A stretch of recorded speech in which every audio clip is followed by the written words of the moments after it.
Hey guys, तो आज है माता का पहला नवरात्रि। तो मैं सुबह सुबह उठ गई थी। यहाँ सबसे पहले मुझे अपने काम निपटाने थे क्योंकि कल पानी नहीं आया था और लाइट भी नहीं आई थी किसी कारण से। तो मैंने सुबह ही सबसे पहले तो मशीन लगा दी और फिर छत पे ही थोड़ी देर टहल ली थी। तो फिर पानी तो अभी तक भी नहीं आया था, इसीलिए मैंने सोचा कि जो कल के भीगे हुए कपड़े हैं उन्हीं को धो दूँगी और फिर मशीन बंद कर दूँगी। फिर लास्ट टाइम पे पानी आ गया तो मैंने दोबारा मशीन स्टार्ट कर दी थी। तो जब मुझे सर धुलना होता है तो मैं उसकी प्रिपरेशन भी सुबह ही कर लेती हूँ ताकि मैं काम करते टाइम इसको रख लूँ अपने सर में। जो भी मैं DIY लगाती हूँ इसकी वीडियोस मैं डालती रहती हूँ, तो आप उसको जाके चेकआउट कर लेना। अब मैं यहाँ पे इनको उठा देती हूँ कि पूजा करनी है। ये देख लो मेरे बच्चे कैसे सोए हुए हैं दोनों।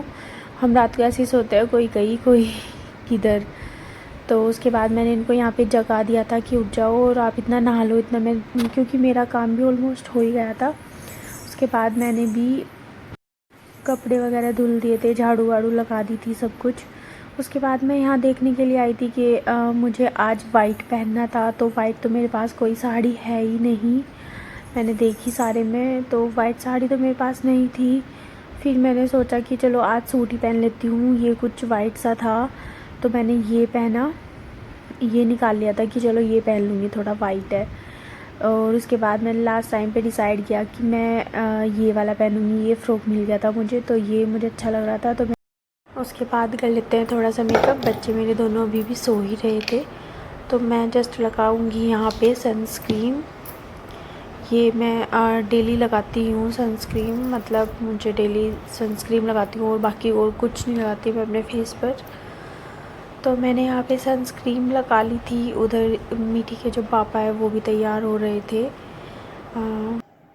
आज मेरा मन साड़ी पहनने का कर रहा था, सोचा था कि 9 के 9 दिन साड़ी पहनूंगी, बट वाइट साड़ी तो मेरे पास है ही नहीं, इसीलिए मुझे आज कुर्ती पहननी पड़ी। क्योंकि मैंने जो प्रण लिया है कि मैं 9 के 9 दिन वही रंग पहनूंगी जो माता के हैं। इसकी वीडियो मैंने अपने चैनल पे अपलोड की हुई है, अगर आपने नहीं देखी तो आप देख लीजिए। क्योंकि जिस माता का जौन सा कलर होता है, अगर हम डेली वही कलर पहने उस हिसाब से तो उसका ख़ास जो है प्रभाव वो पड़ता है आपकी लाइफ पे। तो आपको ये ज़रूर ट्राई करना चाहिए। मैं भी इस बार इसको ट्राई कर रही हूँ। तो मैं जस्ट यहाँ पे एक छोटी सी बिंदी और लिपस्टिक लगाऊंगी और मेन चीज़ है जो है सिंदूर, वो लगाऊंगी मैं यहाँ पर। बच्चे मेरे दोनों अभी भी यहाँ पे सो ही रहे हैं और मुझे काम करने में ऑलमोस्ट 7 बज गए थे। थोड़ा सा लेट हो गया था क्योंकि मैंने बीच में मशीन रोक दी थी और उसके बाद फिर पानी आ गया तो मैंने फिर से स्टार्ट कर ली थी, इसलिए मुझे आज थोड़ा सा लेट हो गया। उसके बाद मैं लगा रही हूँ यहाँ सिंदूर। मैं थोड़ा सा ही सिंदूर लगा रही हूँ क्योंकि अभी मेरे बाल गीले हैं, तो मैं जब मेरे बाल सूख जाएंगे तब मैं अच्छे से अप्लाई कर लूँगी। सो गाइज़, मैं तो मेहंदी लगाना भी भूल गई थी। मतलब मुझे रात लगानी थी पर बच्चों के चक्कर में मैं नहीं लगा पाई। तो हेयर जो है वो मेरे अभी भी गीले ही हैं और मैंने यहाँ पे रेड कलर की चूड़ियाँ पहनी है कड़ी लगा के, थोड़ी थोड़ी सी पहनी है क्योंकि युग जो है वो अभी छोटा है। तो मैं यहाँ पे रेडी हो गई हूँ। तो वे तो मतलब मीठी को लेके चले गए, युगी रह गया और इसको लेके अब मैं जा रही हूँ नीचे। तो चलो अब चलते हैं नीचे। उसके बाद यहाँ पे हमने पूजा की तैयारी कर ली थी, तो अब हम यहाँ पे पूजा करेंगे। हमने सारा सामान रख लिया है पूजा का जो भी ज़रूरी है। कलश स्थापना कर ली थी हमने। मैं युगी को सोते हुए ही लेके आई थी, बट ये सोया नहीं, उठ के ही बैठ गया था, तो मैं इसको लेकर ही पूजा करने लग गई। फिर उसके बाद यहाँ पे मैं कथा पढ़ी और कथा पढ़ने के बाद हमने यहाँ पे हवन किया था और हवन करने के बाद हमने यहाँ पे आरती की थी। तो पूजा हमारी बहुत ज़्यादा अच्छे से हो गई थी।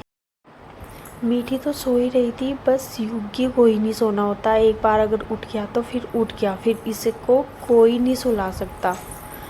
तो हमने यहाँ पे हवन भी कर लिया था और उसके बाद हमने यहाँ पे दूध पी लिया था और ये तो दूध पी के चले गए थे, बस मेरा थोड़ा सा बाकी रह गया था। तो मैंने यहाँ पे अपना दूध फिनिश किया। उसके बाद जो मेरा बाकी का काम है वो मैं ख़त्म करने के लिए चलती हूँ ऊपर। तो मैं जस्ट आ गई हूँ छत पे, जो सूखे कपड़े थे वो उठाने के लिए और बाकी अपने रूम की सफाई करने के लिए थोड़ी सी। जो मेरे कमरा फैला पड़ा होता है ना रात का, तो सुबह सुबह तो मुझसे नहीं होता, तो मैं नाश्ता करने के बाद आ जाती हूँ करने के लिए। यहाँ पे युग अपनी माँ जी को आवाज़ लगा रहा था, माँ जी उसको छोड़ के यहाँ पे चली गई थी मेरे पास ही। मुझे नवरात्रि का व्रत बहुत ज़्यादा पसंद है, एक अलग सा ही रहता है मन में कि बहुत खुशी सी महसूस होती है। तो यहाँ पे मैं अपने रूम की सफाई कर रही हूँ और युगी जो है वो मेरा पीछा बिल्कुल भी नहीं छोड़ रहा, मेरे पीछे पीछे ही घूम रहा था। फिर मैंने यहाँ पे कपड़ों की तह भी लगाई थी, बहुत सारे कपड़े पड़े थे मेरे, और फिर ताई जी आ गई थी तो उन्होंने झाड़ू पोछा भी साथ साथ ही लगा दिया था। युगी मेरी पूरी हेल्प कर रहा था बिल्कुल भी। इसने सोचा कि मम्मा अकेली काम करेगी, क्यों ना मैं ही इसकी मम्मा की हेल्प कर दूँ। जब मैं काम करती हूँ घर का और मुझे युगी को कुछ कहना होता है कि बच्चे ये उठा के दे दो, तो ये एकदम से मेरी बात मान लेता है और उठा के दे देता है। आप मेरा रूम देख सकते हो कितना साफ़ हो गया है। और फिर मैंने लगाई मेहंदी। फाइनली मुझे थोड़ा सा टाइम मिल गया था तो मैंने यहाँ पे मेहंदी लगाई। आज मैंने टेप लगाकर मेहंदी ट्राई की है कि देखते हैं कि कैसी लगेगी। तो टेप से बिल्कुल शार्प लाइन बन जाए इस वजह से लगाई थी। बाकी फिर भी मुझसे कहीं जगह से मतलब गंदा हो ही गया था, बट कोई नहीं, करवे पे तो लगवानी ही है, इसलिए बस मैंने नवरात्रि के लिए थोड़ा सा लगा लिया था। यूँ तो मेरे पास आलता भी रखा हुआ था, पर वो मैं पैरों पे लगाऊंगी, हाथों पे नहीं, क्योंकि हाथों से बार बार पानी का काम करना पड़ता है और वो जल्दी ही उतर जाता है और फिर वो रंग भी छोड़ता है ना, तो उसका थोड़ा डर लगता है कपड़ों पे लगने का। पैरों पे सही है क्योंकि पैर तो बार बार पानी में भीगते ही नहीं है। वैसे तो शार्प लाइन बनी है बिल्कुल क्लियर, अच्छा जुगाड़ है ये भी। अगर किसी को मेहंदी लगानी नहीं आती तो वह ऐसे टेप लगा के, मैंने इसकी वीडियो बनाई है। उसके बाद मैंने मीठी को थोड़ा सा पढ़ाया, उसके ट्यूशन की तैयारी पेपर की तैयारी कराई, क्योंकि कल मीठी का पेपर है ट्यूसडे को। तो मैंने उसकी तैयारी कराई उसको। उसके बाद मैंने चाय वाय पी ली थी। उसके बाद हमने रात को पूजा की, खाना खाया। तो आज हमने खाने में बनाए थे आलू और सामक के चावल। तो गाइज़ ये व्लॉग कैसा लगा कमेंट में ज़रूर बताना। मिलते हैं नेक्स्ट व्लॉग में। Thanks for watching.